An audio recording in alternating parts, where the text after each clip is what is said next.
Hey, you're listening to Cracking the Code, the podcast for leaders building and growing service-based businesses. If you are in legal or medical or financial services, if you have letters behind your name that qualify you to do what you do for a living, you are in the right place. I am your host, Rob Riggs, here to bring you intel and access that are designed to decode how technology can be and should be impacting your growth. All right, let's get into it.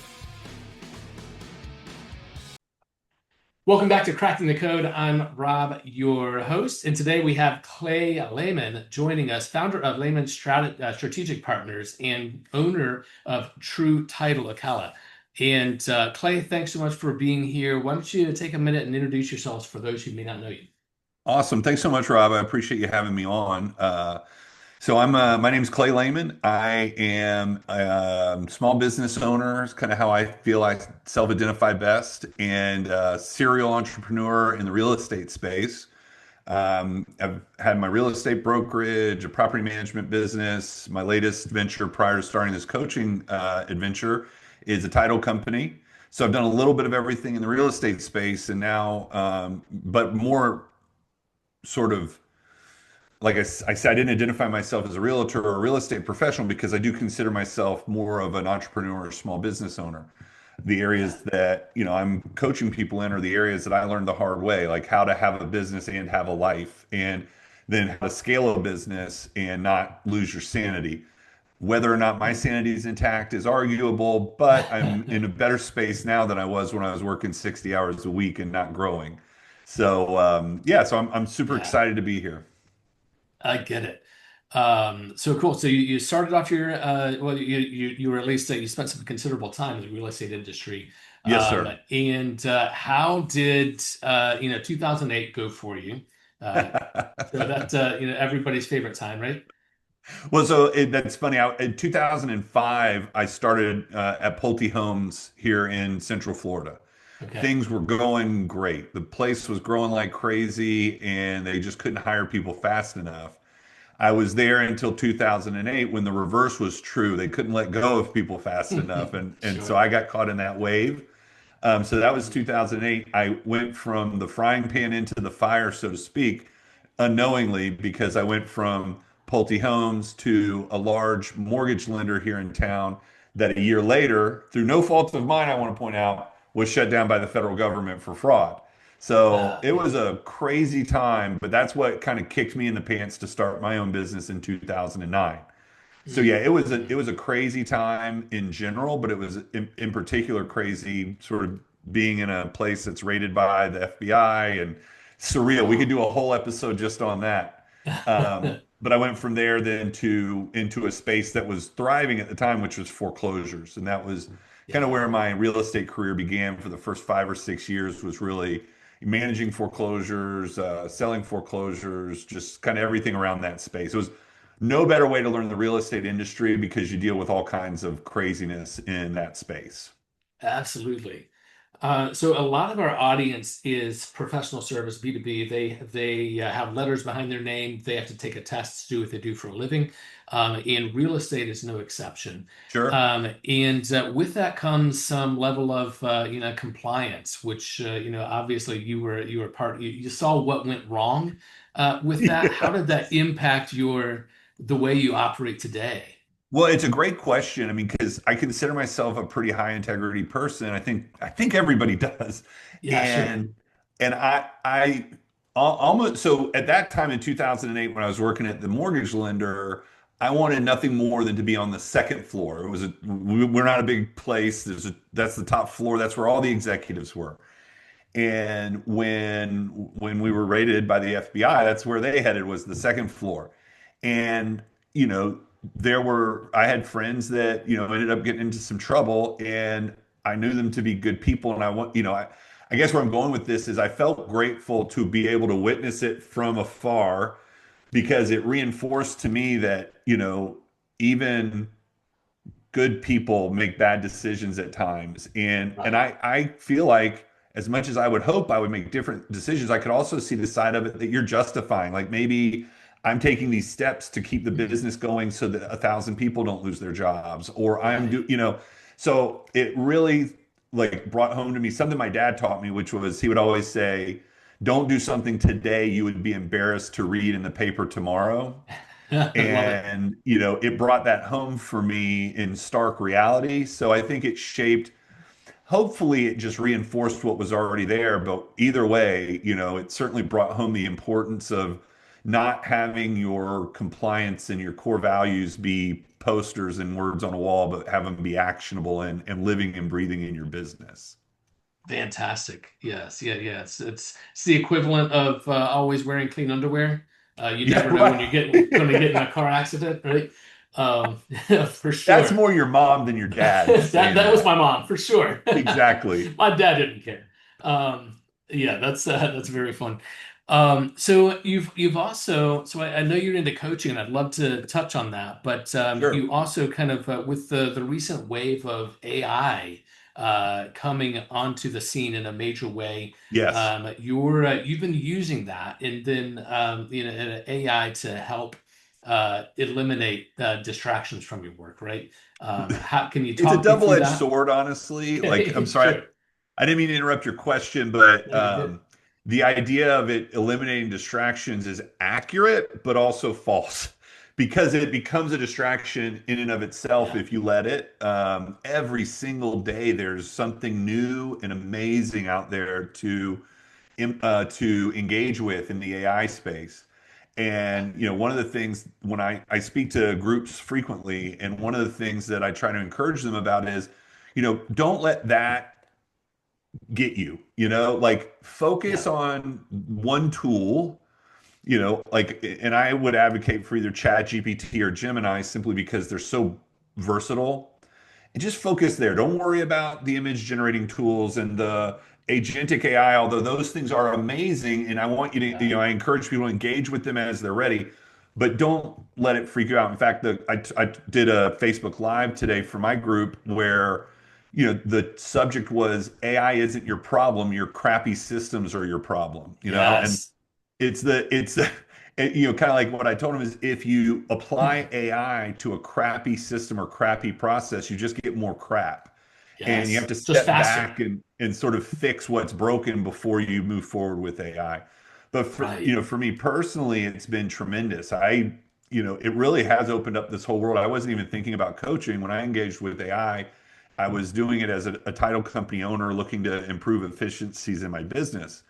And it's Okay. done that, but I've also sort of seen the manner in which I can take this cult, like the intersection of all my different experiences and education and the things I've done right, which is this many things, and the things I've done wrong, which are this huge list, but take them to people and say, let me show you a better way than what you're doing now. and Mm. and the for me, AI isn't what I'm teaching or what I'm coaching. What I'm coaching are business fundamentals, and then I'm going to show you how AI can help make that easier or more accessible or whatever. And that's what I tell people is, AI and tech changes constantly, but business fundamentals are universal and they stay the same. They may evolve over time, but they don't move as quickly as tech. So master the fundamentals and then apply the tech. Fair. I love that. Um, so you're coaching a group of small business owners. Yep. Are they mostly in the real estate space? Yeah, quite a few. A lot of my audience or group or whatever, however you want to describe it, comes out of the real estate space because that's where I've spent a lot of my career. I do have people from other walks of life, because like I said, some of what we're teaching is universal. But just given my breadth of experience in real estate, it's a natural fit. But I feel Sure. like so much of it applies broadly. Cool. Okay. What would you say is if you're coaching somebody who has kind of hit a revenue plateau, is there you have a process to help Yep. them break through that? Yeah, 100%. So what I find is typically true of all of us. It was true of me when I started my business, and it's true of most of the people I engage with, is that when we start our business, we kind of, mine our sphere of influence. We sort of build on our friends and family, and then maybe our business contacts, and we get to a certain level of success, but we don't know how to get past that because we don't understand business development. I mean, that was very, I thought if Yeah. I made a good business and did a good job, that people would just seek me out. That's false. It does not work that way. The best way I heard it said was, and I wish I could remember who said it, but in some book I read was, the threat to your business is not your competition, it's your obscurity. And that's what I try to help them understand. But it starts with, so the first thing I start with anybody I work with is defining kind of who they are. We do I have a tool to help them define their mission, vision, and core values. A lot of people have never done that exercise, or if they did it, they can revisit it. So we define kind of who they are there. We define what are their goals. So I have a tool to help walk them through goal setting. And then ultimately, who is your ideal client? And we then look at the intersection of who they are and who their ideal client is. And it's like if it was a Venn diagram, your content and your marketing, it lives in that kind of shared space between who you are and who your client is. And then I help them develop marketing and business development plans centered around who their client is, what their problems are, what pain points that my client can solve for their client, and we kind of grow a strategy from there. Hey, this is Rob Riggs, and I wanted to take just a second to tell you about Code Conspirators, our sponsor here. And we are a technology-focused performance marketing agency serving professional service firms. So that's legal, medical, financial, engineering. If you take a test to do what you do for a living, we help you grow your practice with websites and apps and software and performance marketing. That's organic, paid ads, retargeting, conversion optimization. And we're also doing a whole host of things with CRM, AI, and automation that's been bringing our clients tremendous value. If you're curious at all, go to codeconspirators.com to learn more. Now back to the show. Okay, nice. Yeah, that's fantastic. And ideally you want that overlap to be, as broad as possible, right? So Yeah, I mean, Venn diagram is a circle, right? you want there to be. So what I try to help them understand is, one, stop trying to be all things to all people, because when you do that, let's say you're trying to put out a message that grabs as many people as possible. Well, it's a watered down message. So a message that's trying to appeal to everyone appeals to no one. You Right. need to narrow down your focus to who is your exact ideal client avatar and start there. You start narrow to go broad. And it's not my concept. I'm looking to my left because that's where my books are. Content Inc. is this amazing book that I read on this topic, where he talks about going narrow to then go broad. So you want to narrowly define who your ideal client is. And then the reason that I want you to overlap, like look at where you overlap with your ideal client, is I want you to be able to speak to them organically, like not have to pretend to be someone you're not. Because I guarantee you, if your ideal client, like, if you like building with Legos, then there's probably an ideal client overlap with, hey, you've got kid, we build with Legos. I'd say that because I love building with Legos. But there's just different Sure. things where you can naturally connect with that ideal client. And that's what we want to do, is lean on that.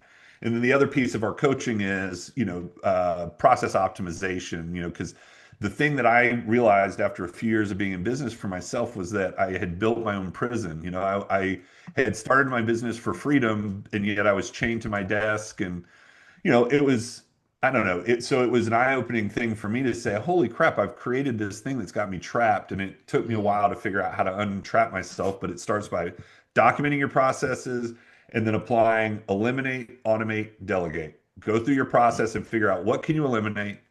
If you can't eliminate it, try to automate it. If you can't automate it, you need to delegate it. My favorite book is Buy Back Your Time by Dan Martell. And in it, he says, you can't build a $10 million business doing $10 tasks. And that's what, one of the things that I try to remind myself when I'm sitting down and doing those things that I should be delegating, that saying runs through my head. Yeah, absolutely. That's something, such a great book, and something so important to keep in mind as the day rolls on. So you brought up being a dad, and that kind of happened right as you jumped into entrepreneurship, which is great timing, right? Just like jumping into the real estate market right before 2008. Yeah, right. How did you manage that, where your day-to-day competes with your real priority? Well, I mean, this isn't something I can coach people on, but I got super lucky with my spouse. She's a Okay. tremendous partner and never, put pressure on me about not being around. But I also made it a priority, to be around. And that it was challenging, especially before I was, learn more about delegating and automating and those sort of opportunities. But, I just kept it as a standard that I wasn't going to miss things. I may have been on the phone while, the soccer game was going on, but I was there. But it was really learning how to, so it starts by, systemizing what I do and then Mhm. finding ways to have it done by other either things with automation or other people with delegation. Yeah. It all starts with, I mean, it's like the least sexy topic in the world, but you've got to document your processes. Until you document your processes, you don't even know what you're trying to delegate or teach someone else to do. And in that book, if you've read it, then you already are aware of his whole camcorder method where you record yourself doing something and then turn that Yes. into a transcript. But you don't have to use a camcorder anymore. You can use a Right. Loom video or a Zoom video or Yeah. whatever and create your transcripts. So Absolutely. that's one of the things we coach people on. I do so much. I spend so much time recording looms of something I never want to do again. And that's that is fantastic. The conversion of the old, the Oh, eight it makes it track. so much Oh, easier. so for sure. Good stuff. So lessons learned. If 2008 repeated tomorrow, what would you do differently, and what systems would protect you that didn't exist back then? So, oh, that's a whew, what a question. Because I think it's hard to know what the next kind of 2008 is going to be because it's not going to be the same, Right. Like we would expect it and we would see it coming and it's going to be some unexpected thing. But what unexpected the thing that's always protected me in my career is just the ability to be flexible. And that's, I don't know how much of a learned skill that is, but or maybe it is just from the necessity of that time in my career. But Right. I always encourage people, always be paying attention and be flexible. Don't be locked into, our business has to be this way. Be ready to Mhm. evolve with the way the world is changing. Blockbuster, Kodak films. I didn't even know until recently that Google really had the market cornered on AI, but didn't think enough of it to capitalize on it until OpenAI sort of exploded Right. onto the space. Yeah. So, I think it's always important to be paying attention and to remember those lessons from the past. If 2008 happened tomorrow, I mean, one thing would be, I don't know that I would do it in 2008, but in 2011, when people were picking up properties for $60,000, Right. basically quarters on the dollar, I think I'll be one of those guys next time around. For sure. Nice. Okay, Clay, I know you have a school community coming up, the year Yep. launch right around the corner. Do you want to talk about that for a minute? Yeah, if you don't mind, that would be awesome. For So, sure. at the beginning of December, we're launching our school community. It's called the Real Estate AI Playbook. And we're taking founding members at this time, which a founding member will be locked in at a very low rate. It's going to be a very reasonably cost. It's going to be the founding rate is $27 a month. And what that gets you access to is going to be our frameworks, templates, et cetera, but also custom AI tools like custom GPTs that I build and share. Then we're also going to be doing trainings in the community. I have to be honest with you, I am not a salesperson. I'm so freaking excited about what we're building in here. It's going to be Yes. incredible. I love the idea of being able to take what I'm doing and share it broadly. I mean, I'm no genius, I'm no Tony Robbins or whatever, but I've been through a lot of crap. And, a lot of my community and friends come to me and ask questions, whatever. I seem to be someone that is able to help people. I'm looking forward to helping as many people as possible. Awesome. And Clay, I know we're coming up on time, but is there anything you wish we had covered that we just haven't had time to get to yet? I mean, I would just encourage people if you're feeling behind on AI, just forget that.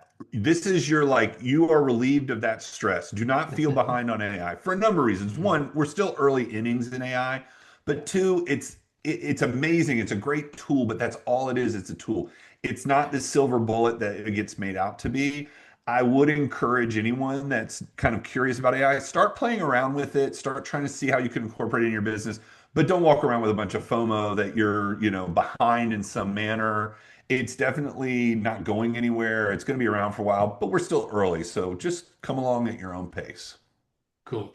Thanks so much again for being on today. And we will look forward to hearing kind of how this goes, how this cool community Awesome. goes. And definitely keep in touch. Thank you so much. I appreciate the time, Rob. All right, that's Clay Lehman, folks. If you are sitting here thinking, I need systems, but I have no idea where to start, here's your homework. Go to his site, imclaylehman.com, and check out his blog. The link will be in the show notes, especially the piece around why AI won't fix broken workflows. You throw more and more junk into AI, and it's just going to accomplish junk faster. Garbage in, garbage out, and AI just makes that faster. So what I'd ask you to do is clean up your processes manually. Do it a few times yourself with your own hands before you start automating it, and that will save you from expensive mistakes. So next, if you're realizing that your infrastructure is the bottleneck, your website's a dinosaur, your intake process is manual chaos, or you're hemorrhaging leads because follow-up is a mess, then that's exactly what we solve for at Co-Conspirators. We build websites, web applications, marketing automation, conversion systems that Clay's coaching assumes you have in place already. So in the show notes, I'm also going to drop a link to our professional services revenue assessment. It's a 15-minute conversation where we'll identify your biggest revenue leak and map out exactly how to plug it. That's this episode of Cracking the Code. We'll see you next time.